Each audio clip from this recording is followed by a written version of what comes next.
The upcoming session is definitely controversial. I want you all to bear with me. The topic is debunking the myth of reverse discrimination. How discrimination is always discrimination and every individual deserves equal treatment. We ask that you listen with an open mind and heart and without judgment. With no further ado, let's welcome our speaker to the stage, Mr. Gregory Williams, who is the Youth Motivational Public Speaker at the Greg The Speaker LLC. All right, yes. All right, Thank you so Greg. much. Thank you so much. Yes, Greg The Speaker LLC. Talk about entrepreneurship, right? That's my entrepreneurship right there. Thank you. How's everybody? Good. Yes, this is a great conference. Really nice. It's great to see so many different people, so many different nationalities and everything. It's just great. I love it. Well, again, my name is Gregory Williams. I am retired lieutenant from the New Jersey State Police. I served 32 years there. Prior to that, I was in the military, served in the military as well. So I have a lot of experience, and I'm a black man, right? So I have had a lot of experience. We talk about discrimination.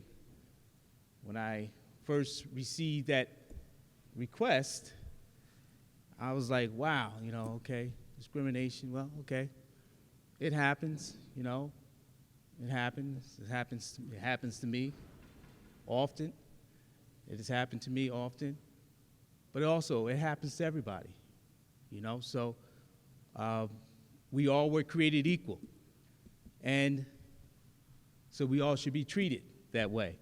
So let me tell you a little bit about this picture here that I have up here. This is me when I was a lieutenant before I retired with Attorney General for New Jersey. He served 4 years, Attorney General Gruwall, and we were there together. Just wanted to tell you some stories about my background and what I experienced, and what I do now. I am a youth motivational speaker. You say, well, why the youth? Well, I believe that youth need to have a foundation set so that they can grow up and do things the right way. You agree? We're all creatures of habit. And so what happens is that we learn, I do mentoring too. Mentoring as well, mentoring and boxing coaching, right? And we learn from what we see. We learn from watching. A lot of times in the gym, I have my trainee just watch this person spar, watch this person box, so that you can learn. And we learn from those things. Even more importantly is at home. When young people are at home, their parents, they learn from their parents. And they kind of take on what their parents were doing. So, we're in a country we're in a process. We've been in a process for years, and some homes are different than other homes. You understand? So it's like if they're watching something and they're seeing something because their grandfather did it, then they're going to do the same thing.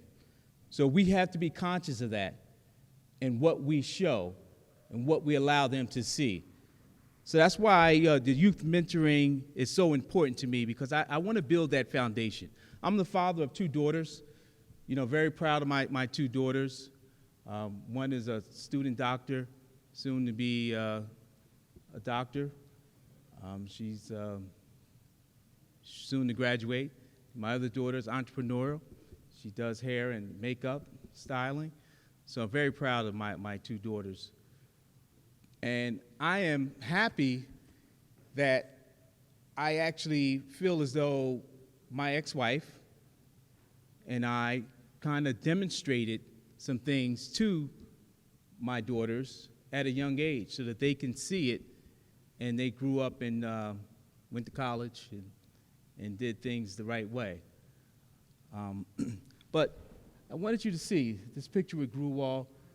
At the end of my career, I was in the office of the colonel doing community outreach and engagement.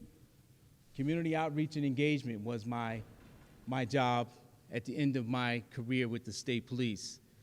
And very proud of that, very happy about that. Just last week, actually was awarded with National Stop the Violence Alliance.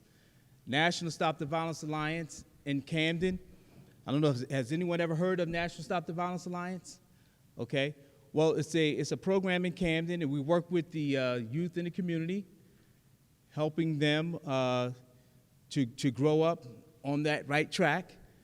We've traveled to different countries with the youth, and just last week I was awarded there. But not only me, right? Not only was I, the colonel from the state police was there. The lieutenant colonel was there. Colonel Callahan, our colonel with the state police, he actually, kind of telling my age here now,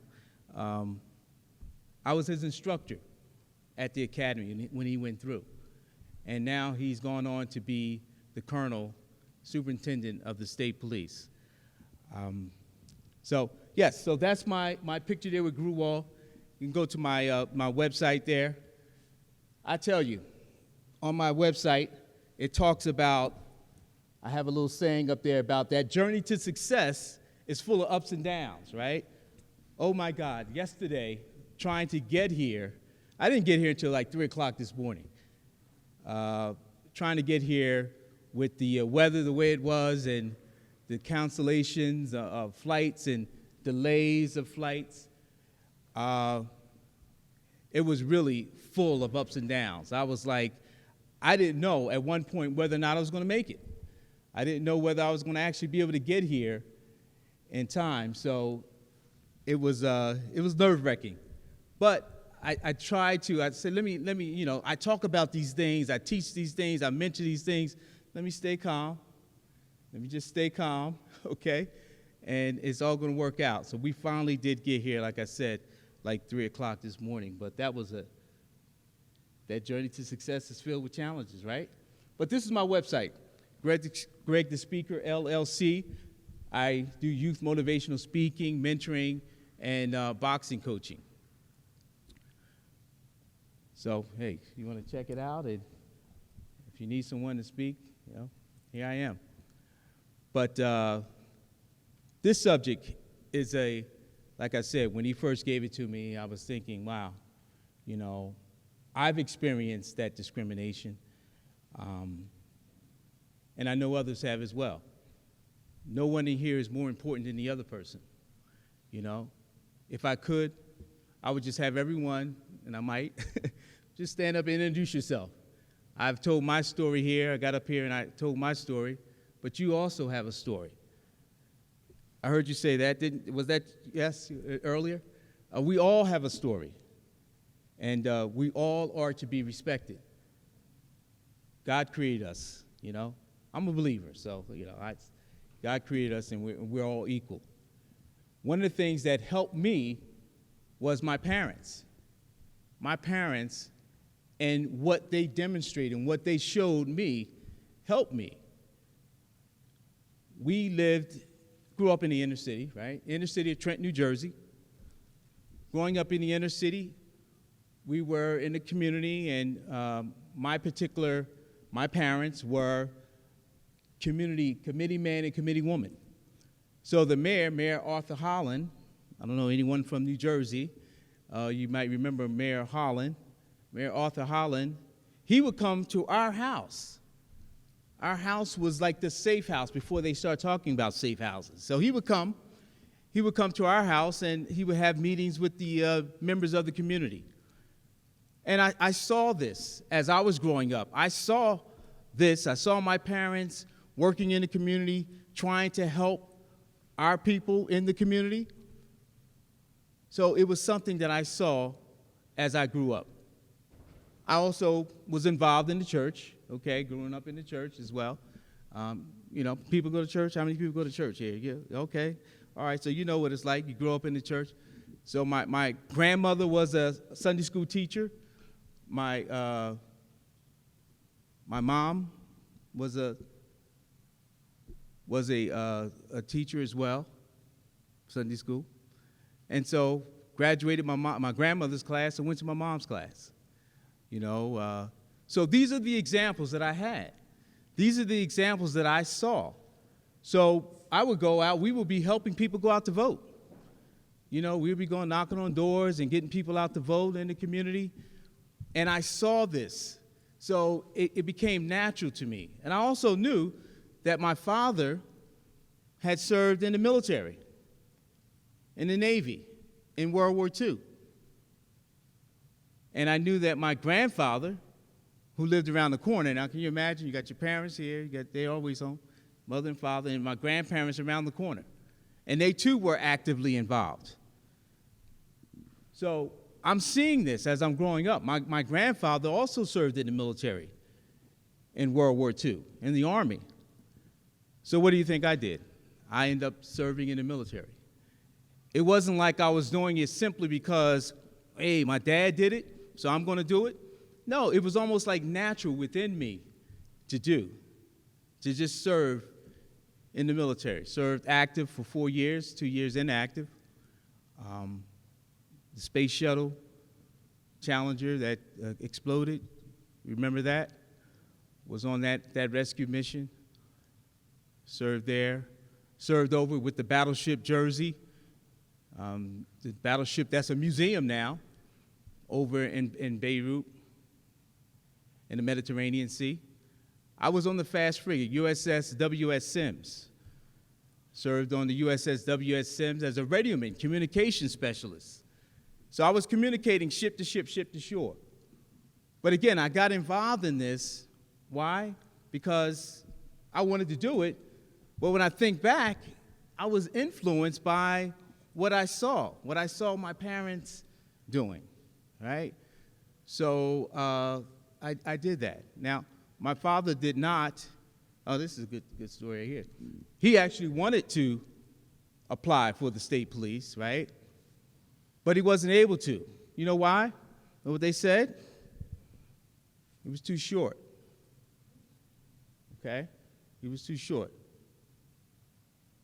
Paul McLemore, Trooper Paul McLemore, attorney, Judge Paul McLemore, was the first African-American trooper in the state police, the first black male trooper in the state police. The state police started in 1921. We just celebrated, a couple years ago, we celebrated 100 years. But Paul McLemore was that first trooper, first black trooper in the state police in 1961. And the state police started in 1921, 40 years right there, all right? I had the pleasure and the honor of meeting. He's still with us. I think he's close to about 83, 85, something like that. But I actually had an opportunity to meet Mr. McLemore, well, judge, because he served in the state police, and he was the first. So a predominantly white organization, but he served 15 years. And then he had gone back to school. He was going to school at the time, and he decided to go ahead and become an attorney. And he became an attorney, and then he went on to become a judge. But I want to recommend to you, or ask of you, if you would, you could check out a video clip on the Instagram, New Jersey State Police, interview series with Colonel Callahan and Paul McLemore. Very, very interesting skit, very interesting video clip. And he doesn't hold back. He tells his story. He doesn't hold back. He tells his story. And, I was reading up on it. I'd seen it before, but I was just checking on it, and I saw where it said the colonel offered an apology to McLemore for what he he experienced. But very nice guy, and like I said, he doesn't hold back. He tells his story, and yeah, check that out, please, on Instagram. It's pretty interesting. I think you'll learn a lot about what it feels like to be discriminated against. That's what I'm talking about today. That's the topic, debunking the myth that, you know, reverse discrimination doesn't exist. Well, I mean, discrimination exists. Everybody can be discriminated against. Anyone can be discriminated against. So it's not like it's only happening here and it's not happening there. We have people in here right now, Joe, that could tell stories about what they have experienced and that reverse type of discrimination. But it's alive and well. You know, affirmative action just canceled. That's it. Not going into any details with that. But it happens to all of us. We all are created equal. You know, all are created equal. My career in the state police was just outstanding. You know, I had so much. It's a predominantly white organization. The larger majority of our troopers are white men and women. That's a fact. But I had an outstanding career in the state police. And I want to acknowledge and give a thanks to Colonel Callahan right now. Colonel Callahan, I trained him in the academy, right? At the end of my career, he's the colonel, superintendent of the state police. I'm a lieutenant in his office. Community outreach and engagement, helping to bridge that gap between the community and law enforcement. So I really appreciate all he did. Just last week, we were together in Camden. We received awards from National Stop the Violence Alliance, and he did an outstanding job. But that was it gave me an opportunity. It gave me an opportunity to serve my communities with something that I was truly passionate about helping people understand. Let me tell you how I got involved in this speaking, how I got involved in the training. I was instructor at the academy. I would make motor vehicle stops, and the people would be upset with me. Like, okay, you were doing like 60 in the 25-mile zone. Why are you stopping me? What are you stopping me for? And so that's just a little example of what they would say, things like that. And I'm like, wow, I mean, you know, to myself, I'm like, wow, they don't understand. The sign says 25 miles per hour, and you're going 60. But now you're arguing with me. Now you're upset with me because I'm doing my job. What I realized, and that's only one small example, there were other things that would happen, and they were like upset with me. And I'm like, I'm doing my job. But what I realized is that they don't understand. They didn't understand what the law says. And so I think we all know, I think we have several attorneys in here, right? The law is in black and white. It's documented in black and white. And if it says you can't make a right turn on red, then you can't make a right turn on red. And then in law enforcement, what are we doing? We're enforcing that law that's in black and white. So, but they didn't understand. So I said, wow, these people, you know, upset with me and everything, and so forced me to write 2 tickets, 3 tickets. Like, okay, let me do something about that. What can I do about that? Let me become a community outreach person. Let me go and start working in communities so I can help educate those people who didn't understand what the law says. It's in black and white. It's written. It's documented. You have to obey that, you know? So I ended up going back to school and finishing, you know, and got my degree in criminal justice. So, but the law is in black and white. It's documented. But I found that they were not understanding that. So I decided there's a need for me to do community outreach and engagement. And therefore, I became a community outreach and engagement specialist because that was needed.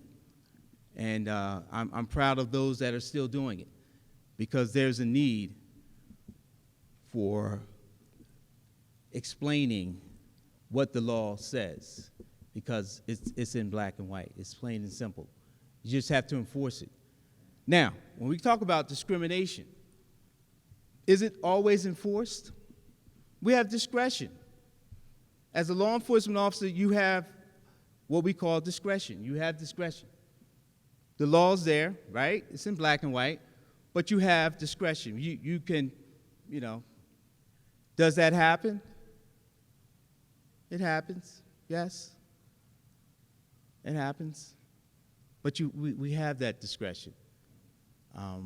So I guess that answers that question. But what I want to do, what I want to encourage today, you're not youth, you're adults, well-educated, and attorneys, and we have to do our part. We have to do our part to set that example, that all people are created equal. We have to do our part. We have to show that we can get along, that we can work together. I love it. I love the diversity of us working together and sharing. And that's what I want to encourage. I want to encourage us to work together so that we can do what we can do to make things better as far as that discrimination is concerned. Because it's a part of life, and it's happening. But I want you to train your children, train your grandchildren, set that example. And I believe that you have. I believe that this group here has done that. But I want to encourage you to do that because it has an impact. That has so much of an impact. When I'm mentoring and training for mentoring, I talk about how, again, watching someone, it helps you understand the effect that you can have. And I personally was affected by it. So what I want to do, again, everyone here is of high value, and I'm glad to see, so many of you here. Thank you so much. But I respect each and every one of you. And I will hope that every one of you would respect me. Because we all were created equal. No one's better than another person. We all were created equal. I just want to see, a show of hands if someone has a comment or a question that they want to pose regarding what we're talking about right here today. Yes, Joe? Speak up, stand up, Joe, so we can, here's the mic right there. You can get the mic right there. Thank you. The one thing that a lot of lawyers won't even touch is if you're a white man and you're discriminated against. One thing people don't understand is that if you have a small group, 8 people, every one of you could be a member of a majority or a minority. And the majority, Alexis de Tocqueville, in his book, Democracy in America, classic work, worried about everybody, about the United States being the tyranny of the majority. The Declaration of Independence and the Constitution, especially the Bill of Rights, protects each individual, not a group of people. Remember that, and that anybody here can be a member of the majority, and the majority can discriminate against anyone, and anybody here can be a member of a minority. Yes, great. Joe, thank you so much, Joe. Yes. Okay, how many? All right. Anyone else? Anyone else? Yes, ma'am. All right. We're down to a minute, so we'll finish strong. Yes. I've got to back up on mine. I'm loud. Okay. I had a situation where my son was in kindergarten, and it was at a Christian Lutheran school, and he was the only white child. And otherwise, it was 100% African American. I didn't have a problem with that. But I found out halfway through the year that the teacher stopped talking to me. She was also Caucasian, and at the end of the school year, she apologized, and she said she got in trouble because one of the other parents told the administration that she only talked to the white mother. Mm-hmm. I pulled my child out because I felt that everyone should have had equal opportunity in that school, no matter who they were, and that they were creating the non-diversity then. Yes. Yes, ma'am. Thank you so much. Thank you so much. But again, we were created equal, and we all should have the right that everyone else has. All right. Thank you guys so much. I appreciate your time.